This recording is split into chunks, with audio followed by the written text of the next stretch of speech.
Imagine that you could have any superpower that you wanted, or maybe multiple superpowers, and those superpowers would allow you to be able to overcome any of the obstacles that come up during the day, specifically in your business, but maybe even in your personal life. And what if you could keep practicing them and develop them and make them even more powerful? What if you could combine some of those that resonated with you to really give you the ability to become maybe more than just a mere mortal? That'd be kind of cool, right? I've got some ideas for you tonight, all right? I have some superpowers, and I bet some of you already have them. Let me give you a quick background.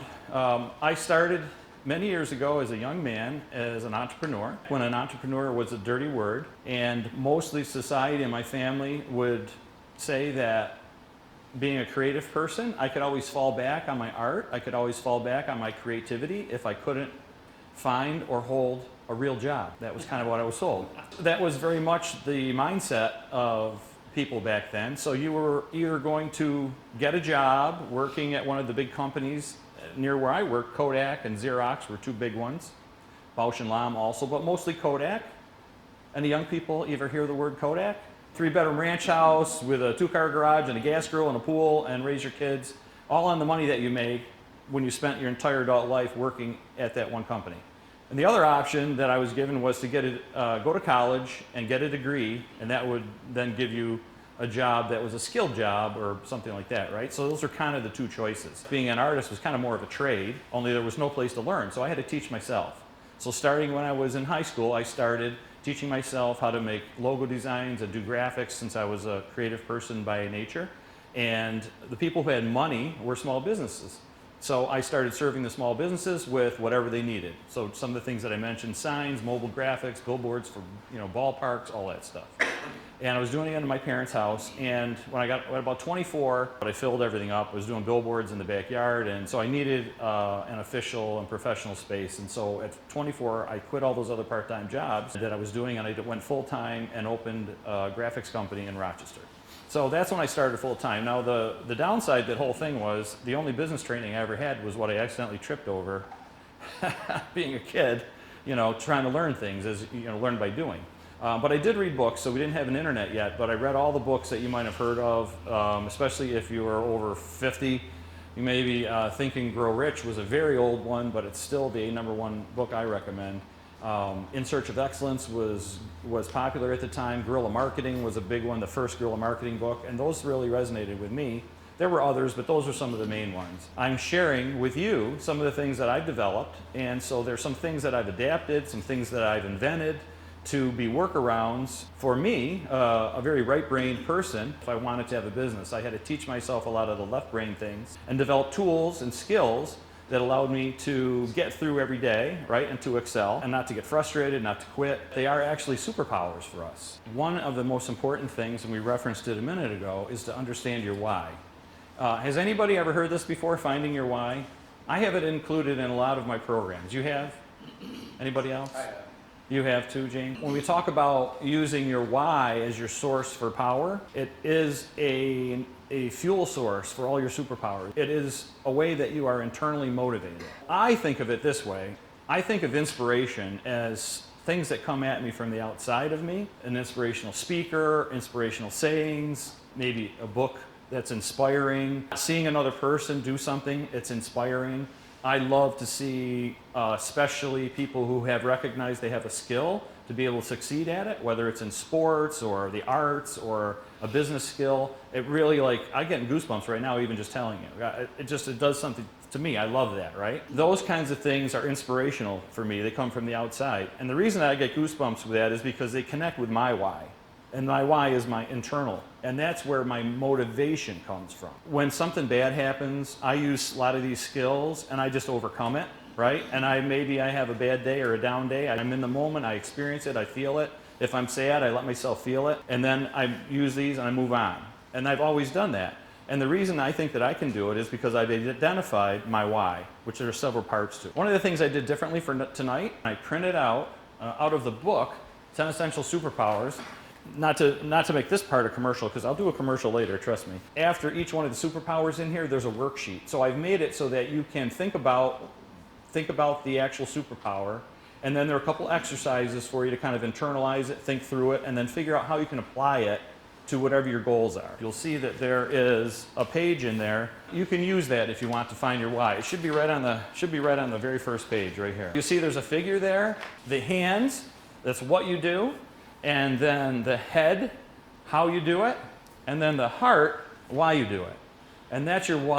It's why you do it. A lot of us know what to do, right? And we know how to do it, but we don't know why we're doing it. And some of us spend a whole life doing something that really we probably would be more fulfilled if we didn't do it, if we had an alternative, right? So you got to find your why. Two most important days of a person's life, according to Mark Twain, the day they're born and the day they find out what their why is. So everybody has that reason, that mission, that driving force, and those are the things that feed you when other people falter who haven't identified their why. It's very, very important. And you'll see this why come up as we talk about the actual superpower. So here's our first one. I call it infinite imagination. In Think and Grow Rich, Napoleon Hill said, anything the mind can conceive and believe it can achieve. So that's something important to think about. I believe in this statement 1,000%. I believe that it's something that's very powerful, and to fully understand it and to be able to live it will really give you some great opportunities. There are a few ways to use infinite imagination, right? So anything the mind can conceive and believe it can achieve. If you stop and think about it, everything that exists that's man-made is a result of a human's idea. Even things that are in nature, from nature, that have been adapted, a human said, oh, that rock would make a great weapon. Oh, that piece of burnt wood allows me to draw on a cave wall, right? So there had to be that spark in there, that imagination someplace. And visualization is super, super important. Your reticular activating system, or RAS, anybody ever hear of this? If you can visualize, and I use visualization, this is part of my sales training. It's a big part of the why, and the visualization are super important. If you can visualize your goal achieved and understanding your why, connect it in an emotional way, you'll probably get goosebumps when you do it the right way. And just in the past couple of years, I've been able to make this work for myself, where the emotional component is connected. Understanding your why, right? Visualizing your goals are super important. And then to be able to connect those two together with emotions built in is super important. If you can actually feel the emotions, your brain is going to recognize the thing that you visualize. And since your RAS is actually like a filter that allows certain input into your brain, it's going to say, oh, Jim knows that X is important to him. Here's the emotional connection to it. I'm going to let that stuff in now. Your brain will recognize the things that you visualize. Your brain creates the neural pathways in there, and when you really do it the right way, you can actually create a memory of an event that didn't yet happen. So it's pretty exciting. You've got all the chemicals, all the neural pathways firing. Your brain doesn't know that your goal that you visualized didn't really happen. It thinks it did. So now your brain is going to let everything else come through. It's going to let you recognize and see, and all these weird opportunities are going to pop up because your RAS is letting that stuff in now because you decided it was important and you connected emotion to it. That's one of the keys, is the emotional part.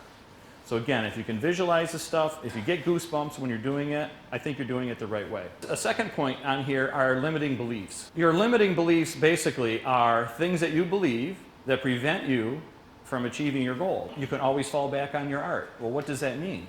That means that every time I'm doing what I'm innately capable of doing, that I have a God-given gift, if you will, right?